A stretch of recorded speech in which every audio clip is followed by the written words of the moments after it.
Hi guys! Good morning! Welcome back to my channel. This is Zaidi Galsote. Ito, and this video is we can check our indoor planting dito po sa loob ng aking room. So, inumpisahan ko 3 days ago. So, iche-check natin kung tumubo na yung mga tinanim ko. Ayan guys. So, kahapon, sobrang busy ko, hindi ko po siya na-check. So, ngayon, pero yung sa beans sprout ko, yung munggo beans sprout ko is actually na-harvest na ni Sir at niluto niya na yung isang container. Pero ipapasilip ko po sa inyo at i-check po natin yung tinanim ko nung 3 days ago. Nagtanim na po ako kasi kumuha po kami ng soil doon sa bakanting lote. Ayan guys, let's go guys, i-check po natin ang ating indoor planting. Ayan guys, so tara na guys. Ayan guys, ito is 3 days lang to, so naging ganyan na siya. Sayang hindi ko lang naipakita sa inyo nung naging beans siya. This is a third time na tinanim ko. And may isa akong container na ganito, kaso tinanim na ni Sir Robert. Ay hinarvest na ni Sir Robert. So, yung isang ganito na iluto na niya. So, nandito yun nung huli. Ayan. So, mapapanood nyo po yun guys nung nag-repaint ako ng door. Ayan. So, mayroon po tayo natitirang beans sprout. Ito yung natira sa munggo na tinanim ko ng mga first batch. Ito yung natira. So, ganyan po siya karami. Sa susunod, ipapakita ko po sa inyo yung isang balot ko ilan ang naitatanim po niya. Itatanim lahat natin yun. Bibili po ako ng panibago. So, ito na yung kahinatan within 3 days lang guys. So, ito rin yun. Kasabayan niya. See? Ang ganda ng natin dito. So, nilagyan ko siya ng toothpick para, ayan o, para hindi siya lumubog doon sa lagayan. So, tumubo na ulit siya. Ayan, meron tayo ditong onion. Yan lang ang dalawang onion ko, guys. At pagpasok dito, yung nag-gardening po ako, mayroon ako ipapakita sa inyo surprise na talaga akala ko hindi siya tutubo. So, dito is yung oregano and yung nilagay kong ito kasing isa is lemon at itong isa is chili. So, ayan, ganyan lang. So, ito yung mga container ko. Nakikita, ito yung pininturahan ko na mga empty container. Ayan. So, dito, onion. Dito, isa-isa is garlic. And dito sa onion, ayan, medyo tumubo na rin siya, guys. Ayan, o. Tumubo na yung mga onion. Ayan, o. Tumutubo na siya. At good news ko po sa inyo, akala ko nung una, hindi siya tutubo, pero tumubo siya, grabe. Ngayon kaninang umaga, chinik ko po siya. Sabi ko, uy, ang galing. Ayan, so tumubo po yung aking tomato. Ayan, pang 3 days lang po siya. Ayan. So, ayan po yung tomato ko. So, ang galing niya talaga, guys. Ayan. So, may chance pa na tutubo po yung iba. Ayan, guys. Ayan. So, ito kasi, hindi ko hinaluan. This is a tomato. This one is garlic, onion, and tomato. And the other side, nagtusok ako ng mga kamote. Ayan, i-check natin kung tumutubo na siya. So, nag-uugat naman na. So, kailangan lang natin diligan ng unti-unti. Kagaya dito, ayan, nagdahon na siya. Ayan, o. Umuusbong na po yung dahon niya, guys. This is the kamote, guys. Ayan. Umuusbong na yung dahon. So, meaning, gusto niya dito na, dito sa container na to. Actually, gusto ko siyang ilipat soon pag nakabili na ako ng container. Pero, ang kinakatuwa ko, guys, itong tomato. Ayan. Hi, thank you, God. At magpatubo ako ng ayan, ganyan siya. So, dito lang ako tatanim-tanim ng pagkakaabalaan ko, guys. Ayan. Dito, itinusok ko lang to oregano. Pero sa susunod, ililipat ko po yan. Kasi, lalagay ko din yan sa food pag nagluluto ko. Ayan, guys. Ang gusto ko kasi, guys, is, what do you call this? Yun lamang po ang update ng aking, sa vlog ko, sa video to, kahinat na ng aking Ayan, hinihingal na naman ako. Bago po ako mag-exercise, yun po yung update ng aking pananim within 3 days, guys. Ayan.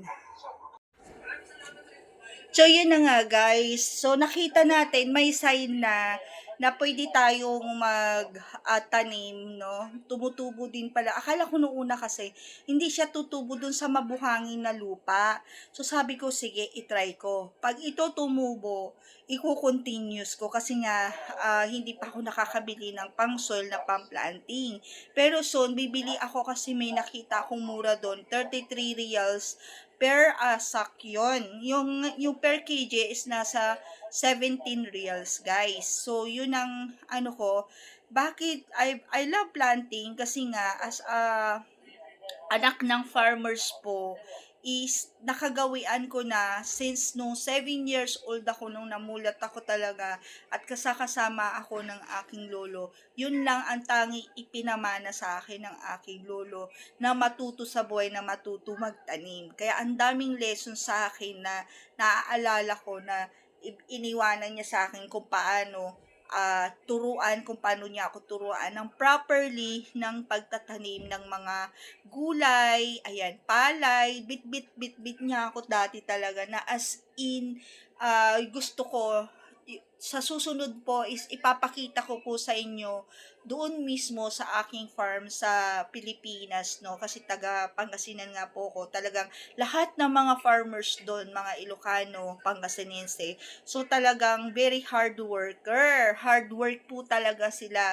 So, kaysa wala naman po ako magawa dito sa bahay habang nagbe-bedrest ako, gusto kong malibang ang aking sarili na mag-indoor planting. Ngayon, napag-aralan ko na yung mga pang vegetables, mga ordinary na mga vegetables, mga okra, talong, tomato, mga ganun. Ang gusto kong pag-aralan po talaga is yung hydroponic, yung indoor na nabubuhay lamang po sa tubig. Ayan. Isa na po dyan yung onion, yung pag binabad mo, tutubo na yan. Pero mas gusto ko na ipaplanting po siya sa soil. Ayan. So, actually guys, this few days ago, ini-study ko po yung very simple na pag ano ng mga pichay, mga hydroponic, na kailangan ko magkaroon ng nursery area na itatanim ko doon yung mga seeds, saka ko ipaplanting one by one, at pag nagkaroon na ng roots, lalagyan ko po siya ng tubig. So, nakita ko naman yung space dito sa kitchen, medyo malaki-laki tong rooms ko, so may mga area naman, pang ano ko lang yun, pang kahit papaano makakatulong sa atin sa pang-daily na pang-sustain ng kinakain po natin. Gagaya po ng beans, munggo, beans sprouts. Hindi ko inaasahan na makakatulong po pala sa aking heart as a antioxidant sa ating health, no?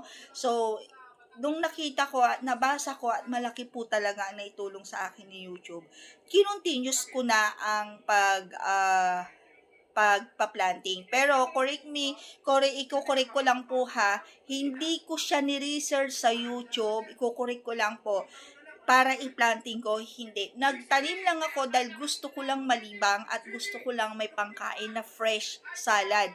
Tapos nung talagang naramdaman ko may pagbabago sa aking katawan na pinapawisan ako, iba po talaga. Doon ko ni-research sa Google kung ano ang benefits ng beans, munggo beans sprout. So, mula noon, hindi ko na po talaga nawawala na itanim ang munggo beans sprout. Ayan, guys. So, last batch na yon, pang third na planting ko na po yun, guys, is bibili ulit ako ng isang pack ng munggo. I-check ko kung mayroon doon per kilo, yung malalaki naman ang gusto kong kunin. Kasi yan, yung maliliit na munggo beans na from India na seeds.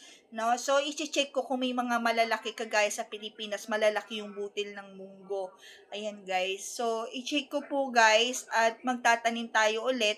Pag nakabili po ko nun, i-check natin kung ano ang kakayanin niya, kung gaano karami ang kaya niyang ipatubo nun. Ayan, so, lahat yon iuubos ko yan, hindi ko na siya unti-unti para sabay-sabay po silang tutubo at makikita natin kung gaano karami ang kahihinatnan nung nabili natin. For example, half kilo lang or isang supot lang ng munggo beans, titingnan po natin kung gaano karami ang maitutubo ng munggo beans sprout, yung paano siya magiging sprout kung gaano siya karami. Kasi yung nabili ko, konting-konti lang, siguro mga 5 reals yata yung isang supot na gano'n. Pero, naka-third planting po ko. 3 beses ako na napakadami, mapapanood nyo po yan sa aking vlogs, no, sa aking content, no, na nakakapag